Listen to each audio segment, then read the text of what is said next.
Well, there's been a lot happening in federal politics this past week. The conservatives have yet to pick their leader. There's confusion surrounding an emissions policy.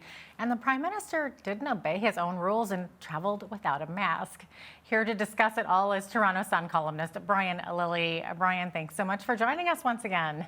Thanks for having me. Absolutely. So, Brian, the prime minister remains on vacation in Costa Rica, but a video of him emerging from a plane with no mask on has caused controversy in his absence. Why would this be? Well, there's no requirement for him to have a mask on in Costa Rica, but this is a guy who leads the government that says it's imperative that we wear a mask at the airport for our safety and everyone else's safety, that we wear a mask on the plane, that we wear a mask. It's specifically in the regulations while disembarking. Now, of course, Trudeau supporters say, well, he's outside. It's safe not to have a mask outside. You know, at different airports in the country, including at Pearson, Canada's biggest, there are times when you have to board the plane outside. Well, at Pearson, and I did this recently, you're getting on a plane and you've got to go outside and walk up an old-fashioned gangplank. You can't take off your mask. You've got to wear it inside the airport. You've got to wear it on the plane. And when you walk outside to go from one to the other, you've got to be wearing your mask. So, and if you don't, you can be subject to a $5,000 fine in Canada. So if Justin Trudeau thinks this is so important for our public health and safety that we should be subject to these rules and a $5,000 fine, why isn't he doing it in Costa Rica? Is it that the science is different or that he doesn't believe what he's putting out there? I think it's that he doesn't believe it and he doesn't think rules apply to him. Remember, he flew back from LA back in June with COVID symptoms, and then within a few days turned around and went back to, or went on another flight to Kigali, Rwanda. He hadn't, even gone through the isolation period, never mind the quarantine that he's supposed to go through according to his own rules, but they don't apply to him. I will say this, though. I asked the Prime Minister's office, does he use the ArriveCan app when he comes back to Canada? They say, yes, he does, and he'll be using it when he comes back from Costa Rica. Oh, interesting. Yeah, it'll be interesting to see how long those restrictions stay in place, especially like you said, so many other countries around the world have dropped them. And of course, speaking of travel, Brian, a House of Commons committee is going to investigate delays at Canadian airports. So have things improved at all recently? Yes and no. I mean, in some ways, yes, we're seeing fewer cancellations, and the bigger problem is fewer delays, but they're still stubbornly high. And again, a good part of it comes down to government policy. I know they just want to make it about the airlines or the airports, and they're doing what they can. The government's not doing what they can to solve this problem. There was video floating around over the weekend of the customs line at Montreal's Trudeau Airport, named after our current prime minister's father. And that lineup was 2 hours from departing the plane to getting to see a border agent. Then there was the lineup for your luggage. Why this bottleneck? Well, in part because of the ArriveCan app that we just mentioned. The ArriveCan app is, works fine for some. I have traveled with it. I have not had issues. I'm very tech savvy, though. But I know people who are tech savvy who've also had issues, including one colleague traveling with their mother. Journalist Mercedes Stevenson was tweeting about this. She was traveling with her mother, put her mother on her ArriveCan app. Suddenly, it's telling them they have to quarantine for 14 days. Neither one had symptoms. Neither one had tested positive. It was very glitchy for them. Other people, some seniors don't have smartphones. Some can't fill it out properly. There's language barriers, especially an airport like Pearson, which takes in a huge amount of international flights. All of this going on, and it's causing delays, and the government just says, no, it's fine. So Commons Committee will look into this, and we'll see if they can get answers out of Minister Omar Al-Gabra, because journalists haven't been able to get answers out of him. Oh, that's crazy. Glitchy app. There you go. Well, last Friday, the Trudeau government announced that they were speeding up the time frame for banning the importation of handguns into Canada. So what reason did they give? They say that this is about making Canadians safer. You and I know that's not the case. What they're doing is banning the importation of legal handguns, the type that someone who has a license, who's gone through a safety course, a background check, and vetted by the RCMP, the type of gun that they would buy at Bass Pro or Cabela's or your local gun store. They're not going to be stopping the importation of illegal handguns, the smuggling, because that continues apace. So this is about pure political theater and optics. The Trudeau government is, considering a fall election. I'm not saying they'll go for sure, but they want to be ready. This keeps an issue that generally gives them good headlines in the news. This is something that plays well with their main voting bases: urban voters, suburban mothers, especially in the suburban areas around Toronto, Montreal, Vancouver, Halifax. This plays very well. They're just moving it up by using a special regulation, but the full regulation won't take effect until sometime in October because it has to sit before Parliament for 30 days. If this was also important to the government, they would have introduced this before May 30th when there were just 9 sitting days left of Parliament. So they need another 21 sitting days. That'll take them into October before that regulation can kick in.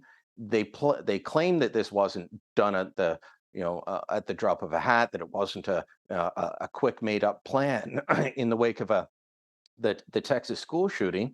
But if they were working on it so long, they would have known that they were tabling it too late. They seem to have been surprised by this. They also called the Conservatives obstructionist for not giving universal agreement to waive the rules and the laws before Parliament. Okay, so you see this move as one that they want an early election. So how does this gun ban, how would that play into an early election exactly? Well, because so it's a temporary ban right now. And if an election is called, then that regulation that's before Parliament and has to be there for 30 sitting days, well, that will die on the order paper because it hasn't passed. And so the Liberals will turn around and say, if you don't elect us, those awful Conservatives, well, they're going to be giving everyone a handgun. They will allow handguns to roam free on the streets. Well, no, the people doing that are the Liberals. They are not putting the same resources they are into stopping smuggling as they are picking fights with law-abiding gun owners. This program that they're still trying to invent of buying rifles, the 1,500 rifles, including the AR-15 that they've banned, um, they're going to spend more than $1 billion on that, Jeanette, and they're going to spend about 300 million, 312, I believe it is, over 5 years to improve the anti-smuggling programs at the border. So more than 3 times as much is being spent on people who don't break the law than is being spent on people who break the law. This is all about politics. So if that temporary regulation, that's there right now, but if the one before Parliament dies, they're going to use it and say, vote for us, or the Conservatives are going to make our streets very unsafe. Guns will be everywhere. Won't be true, but it will work with some voters. Okay, so the Trudeau government also they have plans to reduce fertilizer emission, and they're feeling some heat over it. And Brian, your newspaper, the Toronto Sun, published a column from a Liberal MP pushing back on what he claims are mistruths about that policy. Yeah, Lloyd Littlefield, who's a Liberal MP from the Guelph area. It's home to Cow College, Cow University, as we call it, the University of Guelph. They've got a big agriculture program.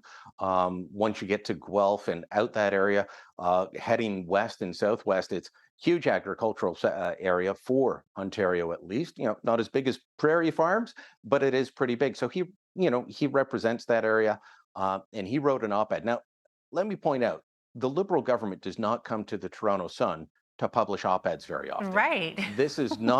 We are not their preferred publication. We're the publication they prefer not to deal with, but I'll give them credit, they do. So they're obviously feeling heat by putting this forward. Unfortunately, the column that the Liberal MP put forward is beating up on straw man arguments. He's saying, look, there is no ban. Stop saying there's a ban. Most people are saying there's a reduction. And there is some confusion around this. So the government says they want to reduce emissions, not reduce the use of fertilizer, but there's got to be an absolute emissions reduction of 30%. When I speak to industry groups like Fertilizer Canada, wheat growers, Ontario grain farmers, individual farmers, they say we can't reduce nitrous oxide emissions without reducing fertilizer use. We can use fertilizer more efficiently. We can change how it's used, and we're doing that all the time.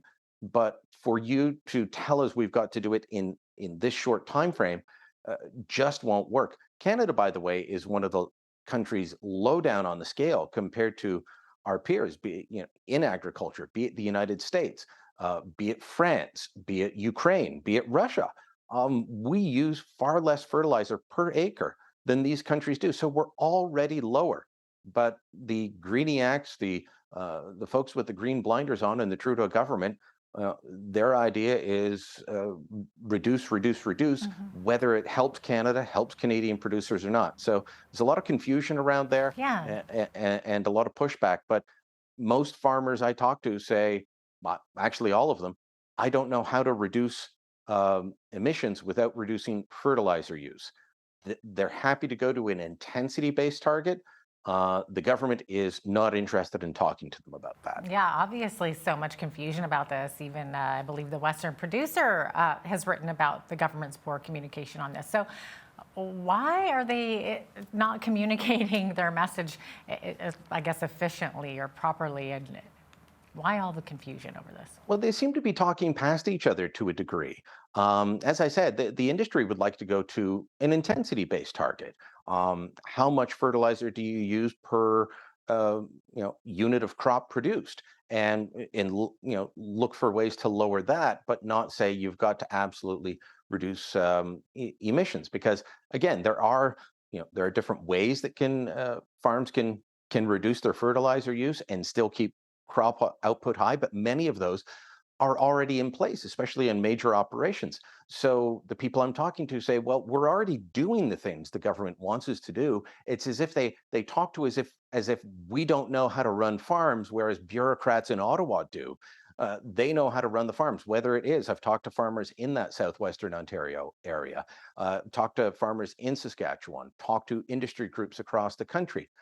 They're all saying we're doing what we can. We're doing what the government wants. They don't want to give us credit for it. They just want to push for further reductions, and it's not feasible at the time.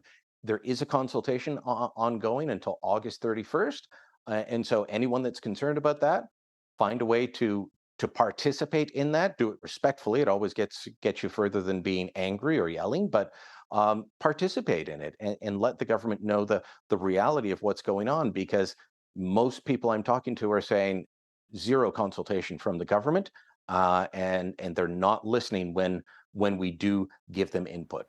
Okay, Brian, the Conservatives have yet to pick a leader, and this happens in about a month from now in September. So Pierre Poilievre has spent the last little while holding rallies in Western Canada again, and he seems like the one to beat. But last week, Jean Charest's campaign said that they still have a path to victory. So do you think that they could win? If they do, it's a very narrow path to victory, and that's something that they admit to. That they don't foresee themselves winning on the first ballot or sweeping the country. But their view, and they put this out in a document to supporters that was leaked to me, they say that you need just one over 16,900 points to win. It's the point system. Each riding worth 100 points. You get points based on how well you do in each riding, and you've got to do well across the country. They think that they can take 50% of the points in Ontario, 75% of the points in Quebec, and then do 60 to 65% of the points in Atlantic Canada. Atlantic Canada is possible, but I find the 50% in Ontario and 75% in Quebec very tough. There's a good chance that Jean Charest will win in Quebec. There's a good chance he'll do well in Atlantic Canada, but taking 75% of the points in Quebec, which his own team says he needs to do, is a tough slog, especially when you look at how many memberships Pierre Poilievre sold there.